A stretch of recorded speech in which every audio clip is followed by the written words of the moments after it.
حوالے سے وہ جو بڑے معزز تھے، بڑے باکمال تھے، بڑے حکم کے علم بردار تھے، بڑے صاحب دستخط تھے اور صاحب حیثیت تھے، آج جب حضور صلی اللہ علیہ وسلم داخل ہوئے، وہی لوگ جن پر ان لوگوں نے مظالم کی انتہا کر دی، حضرت ذوالنیرہ، حضرت ام حکیم، حضرت عبداللہ بن مسعود، حضرت عمار، حضرت یاسر، حضرت بی بی سمیہ، حضرت بلال، کون سے ایسے ہستی ایسی نہیں ہے جس پر ان مکے کے قریش نے مظالم کیا اور بنو امیہ والوں نے انتہا نہ کی ہو.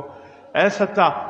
یہ واقعات سامنے آ کر سعد ابن عبادہ کا خون کھول رہا تھا اور وہاں حضور صلی اللہ علیہ وسلم کے مہار پکڑے ہوئے بیت اللہ کی طرف دیکھ کر کہہ رہا تھا، اے مکے کے رہنے والوں، آج حضور صلی اللہ علیہ وسلم کے غلام پہنچ گئے ہیں، آج ایک ایک سے ہم بدلہ لیں گے. حضور صلی اللہ علیہ وسلم پر تم لوگوں نے مظالم کی انتہا کر دی، ذرا دیکھو تو صحیح، یاد کرو کیا کچھ کیا تھا. بلال کے مظالم کو سامنے رکھو، عمار اور یاسر کے مظالم کو سامنے رکھو، ابن مسعود اور ذوالنیرہ کے مظالم کو سامنے رکھو، ام حکیم اور سمیہ کے مظالم کو سامنے رکھو. ایک ایک کی مظالم آج سعد ابن عبادہ کی نگاہوں کے سامنے ہیں.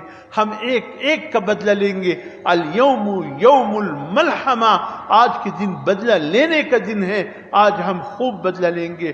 حضور صلی اللہ علیہ وسلم کی کانوں تک اللہ نے آواز پہنچا دی. فرمایا، اے سعد کیا کہہ رہے ہو، کیا کہہ رہے ہو؟ یا رسول اللہ، میرا خون جوش کر رہا ہے. ان ظالموں نے کتنا ظلم کیا، ان مظلوموں پہ کتنا ظلم کیا. یا رسول اللہ آج بدلہ لے کر رہیں گے.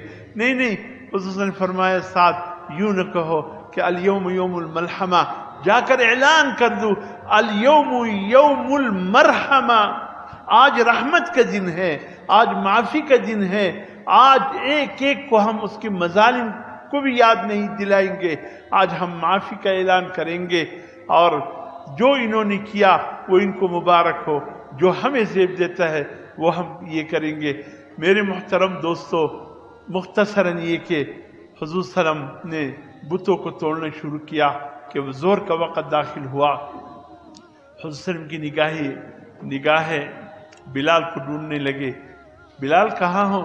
یا رسول اللہ میں یہاں بیت اللہ شریف کے اندر یہ بت جو بنے ہیں ان کو توڑ رہا ہوں. فرمایا، بلال ارحنی عینی، ارحنی عینی، اے بلال ہماری آنکھوں کو ٹھنڈا کیجئے، ہماری آنکھوں کو ٹھنڈا کیجئے. یعنی ظہر کا وقت داخل ہوا ہے، زور کی اذان دیجئے تاکہ نماز ظہر پڑھ کر ہم اپنی آنکھوں کو ٹھنڈی کر سکیں. سبحان اللہ.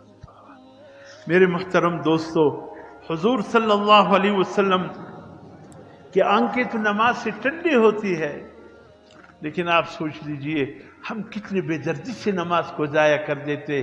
کبھی ظہر کا نماز قضا ہو رہا ہے، کبھی عصر کا قضا ہو رہا ہے. حضور صلی اللہ علیہ وسلم فرماتے جب میری امتی نمازیں اپنے وقت پر ادا کرتے ہیں اس سے میری آنکھیں ٹھنڈی ہو جاتی ہیں. اور جو شخص ان نمازوں کو ضائع کرتا ہے، ان نمازوں کو ایسے معمولی سمجھ کر نظر انداز کرتا ہے، اس سے حضور صلی اللہ علیہ وسلم کو کتنی تکلیف پہنچتی ہوگی. اور جو وقت پر نماز ادا کرے اس وقت حضور صلی اللہ علیہ وسلم کو کس قدر آرام اور سکون ملتا ہے، کوئی انتہا ہے. بلال نے کہا، یا رسول اللہ کہاں پر اذان دوں، کہاں پر اذان دوں؟ حضور نے فرمایا، بلال آج اللہ نے تجھے بھی سر بلند کر دیا، ہمیں بھی سر بلند کر دیا. بیت اللہ کی چھت پر کھڑے ہو کر ملتزم شریف کی طرف سے اذان دینا شروع کر دو. بعینی ہی وہ دروازے کے اوپر آپ کھڑے ہو گئے، اللہ اکبر اللہ اکبر کی صدائیں بلند کرنے لگے. بہت سے کفار تو ابھی بھی دیکھ رہے تھے یہ منظر، اور دیکھ کر ایسے افسوس کرنے لگ گئے، کچھ نہیں کر سکتے تھے. مسلمان غالب آ گئے تھے. ایک دوسرے کو دیکھ کر کہنے لگے، شکر ہے ہمارے باپ مر گئے ہیں، شکر ہے ہمارے دادا مر گئے ہیں.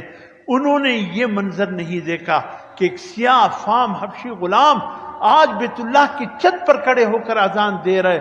آج ہم اپنے آنکھوں سے یہ ذلت کا مقام دیکھ رہے ہیں، یہ ذلت دیکھ رہے ہیں. ایک سیاہ فام حبشی بیت اللہ کی چھت پر کھڑے ہو کر اذان دے رہا.